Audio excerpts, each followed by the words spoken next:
认真攻略，从不漏球啊！那么大家好，我是琉璃。我们这一期视频是《暗黑破坏神4》第5赛季死灵法师的整体玩法的强度预估啊。那死灵法师这个职业在本赛季整体的强度依旧是在线的，尤其是在开荒方面啊，很可能会比我们第4赛季还要强。那根据暴雪的改动跟琉璃的模拟，大约呢就是25级你就能进难度3 ，35级就能轻松通关 N4 副本的情况了。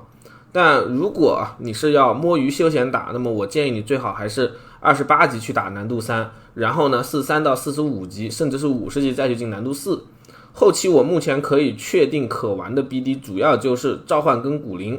啊，其他 BD 的强度呢在没有特殊机制的情况下估计要比这两个稍微差一些。但如果你只是打算摸鱼101层的话，那么可以玩的构筑就相当多了。那这个赛季我是不会制作全职业的强度排名预估的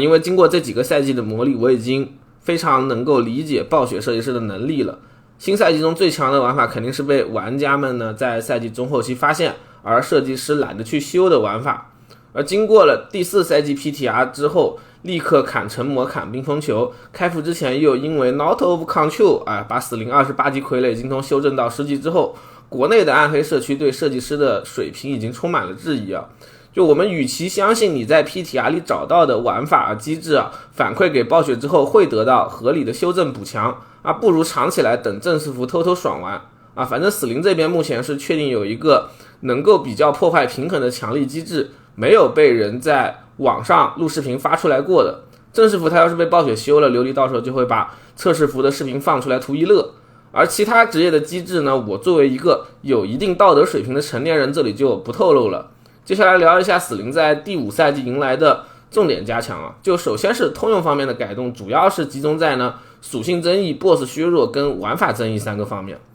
就属性方面，死灵现在每8点智力就能提供 1% 的全局增伤了在前期你1000智力的情况下，约等于 12% 的输出提升。其次呢就是 BOSS 的强度削弱，按照暴雪的说法是游戏中所有世界阶级4的 BOSS 血量都被削弱到了1/5的水准，那这里我姑且看作是所有 BOSS 都削弱了。魔猿深坑的 BOSS 基础伤害也进行了调整，现在他们的初始伤害只有之前的1/3了。这呢对于开荒阶段的死灵来说是个很好的消息尤其是对于一些守卫或者操作不是很精湛的朋友来说。最后是玩法的适配度方面就新的这个炼狱大军玩法，它本质上跟狂潮侍女是差不多的，就是我们在一个小区内等着怪刷新。而这个赛季呢，加强之后的暗金装备大部分的门票也都是产自地狱狂潮的。召唤死灵的战斗模式就非常适合这两个模式了。你呢是可以用一些非常廉价的构筑，在前期就非常效率的去速刷它们。中后期呢，你也可以去转型一些特殊的玩法比如说是血勇来进行更效率的速刷。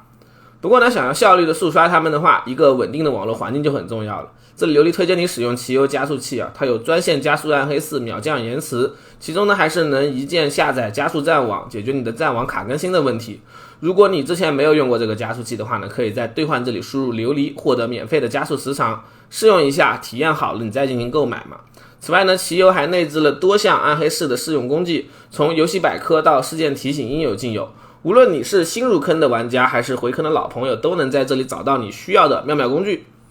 那接下来聊一下死灵本职业在新赛季的最大加强，以及呢针对特定系玩法强度的评价和推荐那需要注意的是，下面这些评价呢是不包含 PTR 中死灵法师发现的那个机制的，但有了它实际的变化也不会很大。就死灵本身在第5赛季的额外补强主要是来自于传奇节点的改动气血双生这个传奇节点，现在我们只要吃5个球，它就能提供 50% 的独立增伤了。这就使得大部分玩法都可以想办法去凑一个铲球的手段，然后你点一下它来白嫖增伤比如说我们下面提到的2个召唤玩法就是靠防腐师这个威能来刷球的。而非召唤玩法呢，吃到的红利除了它之外，还有来自 S4 中期暴雪队牺牲的补强配合之前提过的 BOSS 削弱，新赛季应该是能有一定的强度，就最起码你101的速刷可以展望一下了嘛。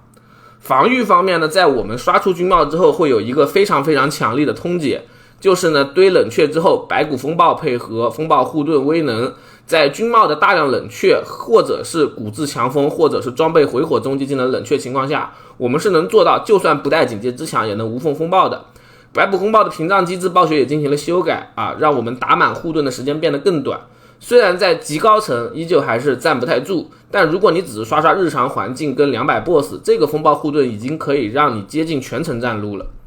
那么接下来是具体的玩法解析啊，在下个赛季死灵的全部玩法中啊，我整体上来说还是召唤跟武灵两个玩法去争夺 T0， 而召唤玩法本身是要拆分成傀儡跟纯法是两种的。而剩下的这些玩法里呢，像骨毛、血勇跟血毛，它们具体的强度就得看暴雪对 BOSS 的改动了啊。深坑的 BOSS 如果真的只剩1/5血，这3个玩法就属于凑完之后你可以打速刷，但冲成你不太舒服的梯队了。如果没有砍的话啊，那就得看看有没有其他的妙妙机制了。暗影相关的玩法就比较遭罪了，很有可能是死灵玩法中垫底的存在。那么接下来我只会提出一些重点的改动跟玩法的强度参考。